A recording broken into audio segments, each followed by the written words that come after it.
as other people are, but the degree of kind of social irresponsibility there is something else to be addressed.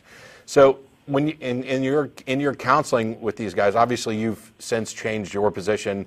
I would imagine not only with respect to your religious beliefs, but also regarding sex. But yes. while you were working there and counseling those men that came to you, and you were in a similar position, how did you deal with that? That was very difficult because, as you mentioned, I was in a similar position, so I couldn't say, okay, here's what you have to do that'll fix it all up. We took the traditional, power-proven religious approach of, brother, let's pray about it. Yeah. And, that didn't help them any more than it helped me at all. You mentioned Maureen Winnell. Do you mind if I plug my podcast? Because I also Sure. deal with cult recovery and some of those issues. Go right ahead.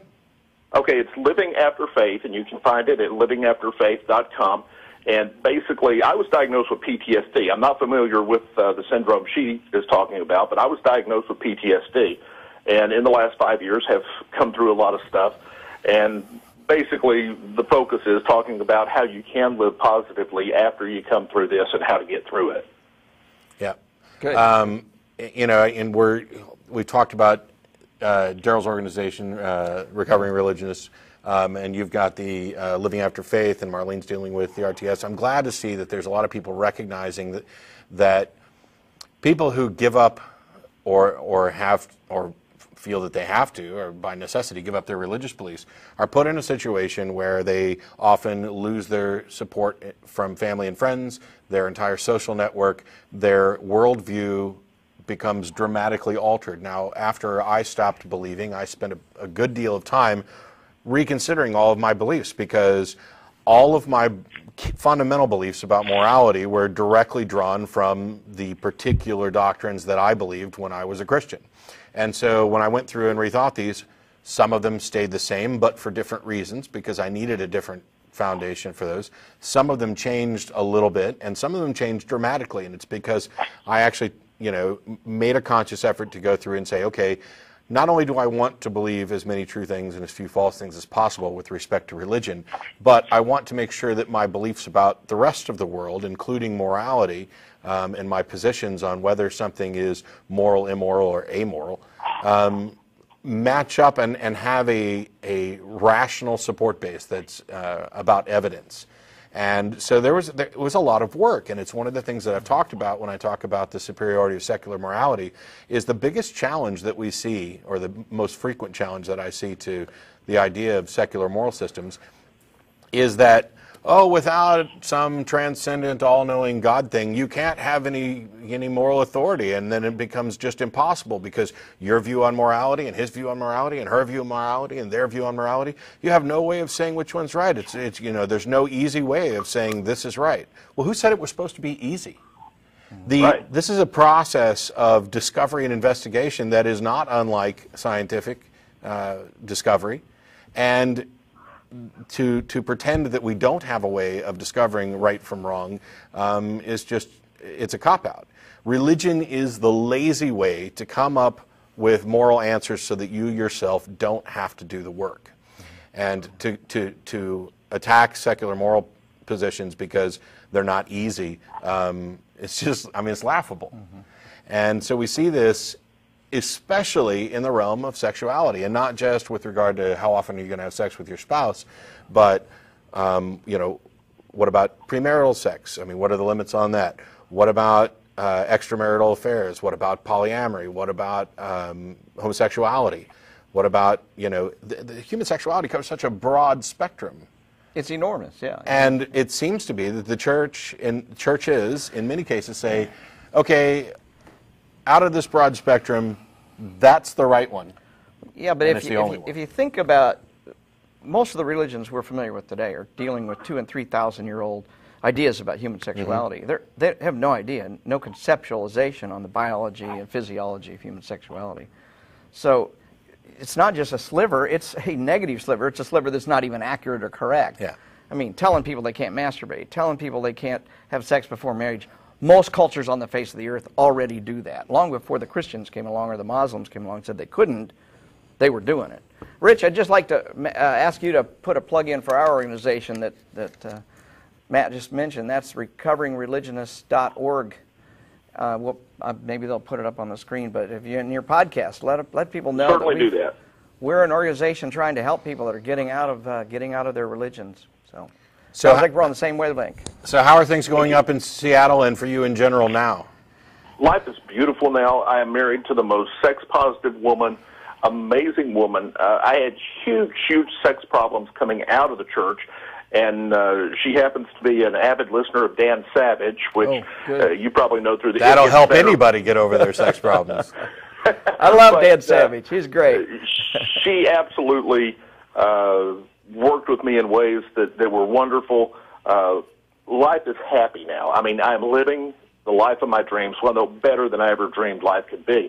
But it was hard to get here, and it took a lot of work to get here. But the process is worth going through, and I appreciate people like yourself that are helping with that process. And I hope now that I can be one that can help people, because when you first come out, I mean, you're devastated. When I first came out of church, I had nowhere to go. I couldn't get a job. I couldn't have worked if I could. I was just so devastated emotionally.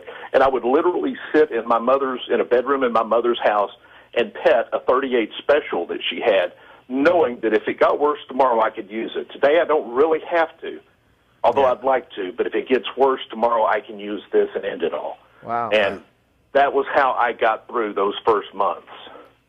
Yeah, and it's a subject in a way, we've talked about this before. Dan Dennett's been doing a study on pastors who are non-believers who are stuck in the pulpit, and there's many reasons. One is that if they leave, what are they going to do? They have no expertise, no skill set that applies. You know, they some of them in some cases feel that they can do more good by staying there and perhaps softening the message that they used to teach. And they have hundreds of thousands of dollars in retirement at risk, too. Yeah. And there's a financial reason, too. And not only that, but what we find is that when somebody publicly commits to an idea, it's much more difficult for them to ever give it up, and it's much more difficult for them to acknowledge that they've given it up. So there's about 1 million factors that are keeping some of these atheists in the pulpit. And we've talked before, and I've gone kind of back and forth on this. If I'm an atheist and a minister, should I stop being a minister? And I've said that, I don't have a big answer that's all-encompassing, and there may not be one. I'd like to see every atheist who's currently a pastor stop being a pastor, stop preaching things that they do not believe are true, stop encouraging youth to make the same mistakes that they've made. But I also recognize that there may be some benefit to softening the message, to working with people, to being in there and saying, I have a slightly different perception about God than even our doctrine does. So, I mean, I definitely applaud you for not only, seeing reason and then having the courage to give up your position as a pastor, but also navigating your way through, severe suicidal depression afterwards. The fact that you've come out the other side, happy and encouraged is good information and a positive message that we should get out to everybody.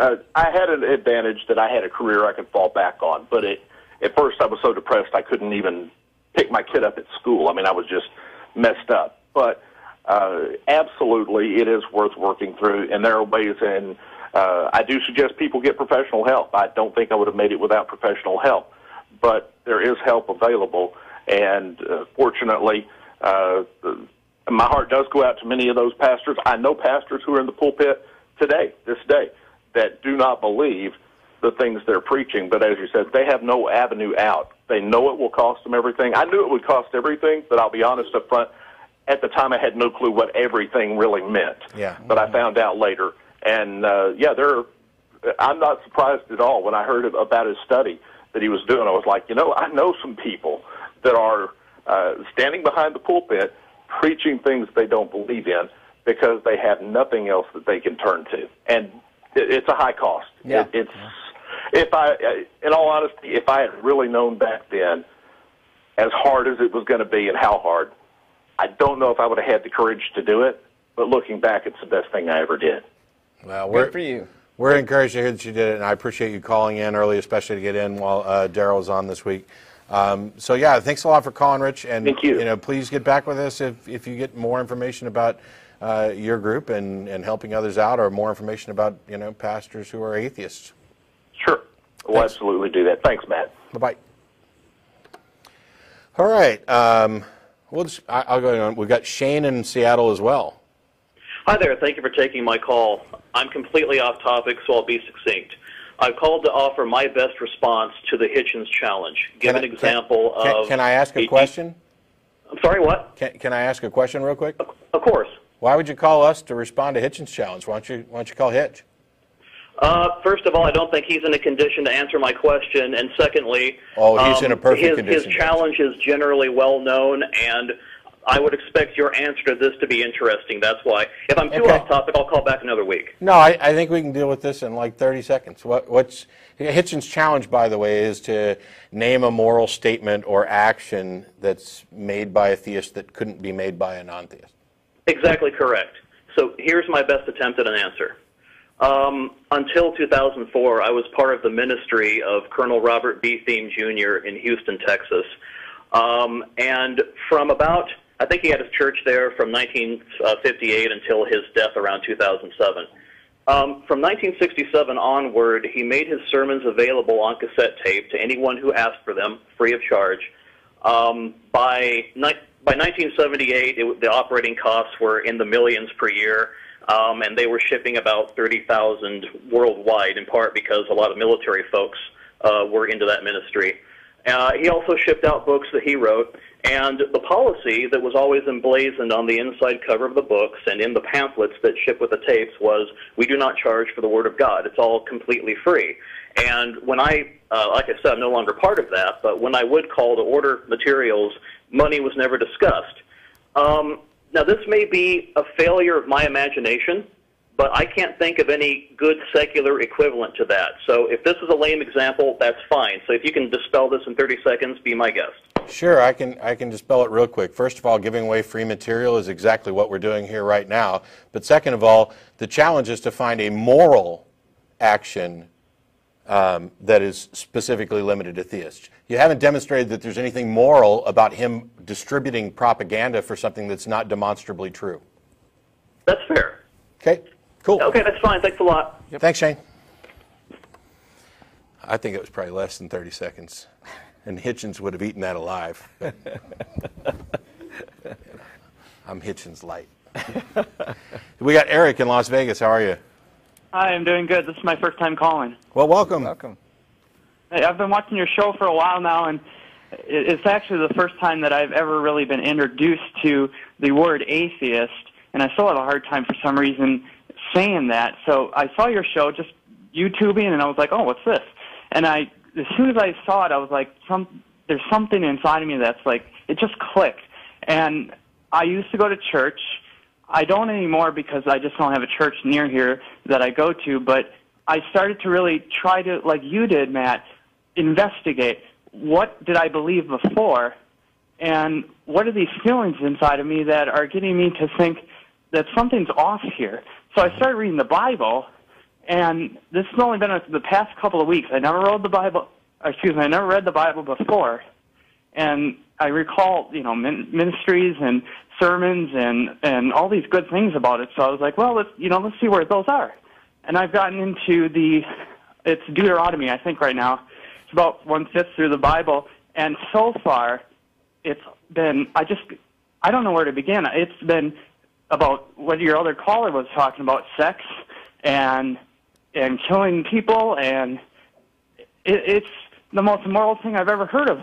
Is this the entire Bible? Yeah, you got a good start. It gets worse. No, it's not. It's not the entire Bible, and it would be unfair to say it's represented. I think there are plenty of nice things in Ecclesiastes, for example, which was most likely written by a non-believer.